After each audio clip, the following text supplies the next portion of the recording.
आज news with celebrity अँकर मध्ये आपल्याबरोबर आहे अभिनेत्री मानसी नाईक। आपण तिच्याशी गप्पा मारूया। सगळ्यात प्रथम मानसी जाणून घ्यायचे ते तुझ्या कारकिर्दीविषयी। अनेक डान्स परफॉर्मन्सेस तुझे सगळ्यात जास्त लक्षात राहिलेले आहेत, पण आत्ताच अलीकडे ढोलकी हा सिनेमा आलेला आहे ज्याला चांगला रिस्पॉन्स मिळालेला आहे। तर आतापर्यंतच्या या कारकिर्दीविषयी काय वाटतं?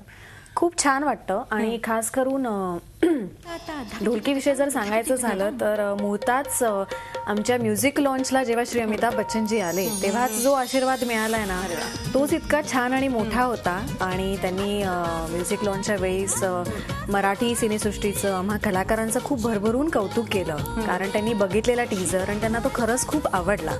आणि I would love to say thanks to both my captains, मी त्यांना कॅप्टन्स म्हणते, माझे दोन्ही दिग्दर्शक राजू देसाई आणि विशाल देसाई, आणि आमचे जे प्रोड्युसर आहेत शिरीष पतन शेट्टी आणि मदन पोरवाल, आणि डीओपी राहुल जाधव, मी ज्यांच्यामुळे मानसी नाईक आज खूप वेगळ्या प्रकारे मोठ्या पडद्यावर दिसली आणि लालीबाई लोकांच्या मनात घर करून गेलेली आहे, त्याचा एक वेगळाच आनंद आहे।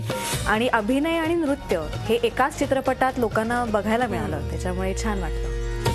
मग त्यामुळेच आता प्रेक्षकांना आणखीन उत्सुकता आहे की आता मानसी नाईक आणखीन कोणकोणत्या रूपामध्ये पाहायला मिळणार आहे, तिचे आगामी प्रोजेक्ट्स काय आहेत? वेल, आपल्या माझे जे आगामी प्रोजेक्ट आहे त्याच्यामधला ज्याच्यासाठी मी खूप आतुरतेने वाट बघते तो म्हणजे कॅरी ऑन देशपांडे, दिग्दर्शक विजय पाटकर।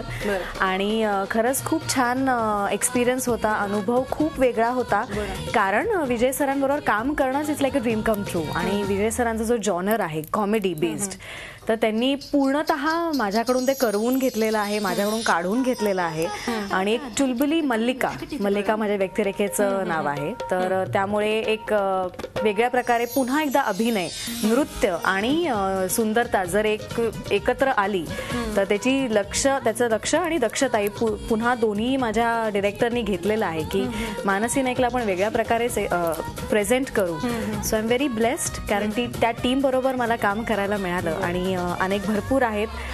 हिंदीकडे वळण्याचा आता थोडीशी धीमी गती, जसं एक्सप्रेस वेवरती धीमी गती चालू आहे तशी कासवाची रेस।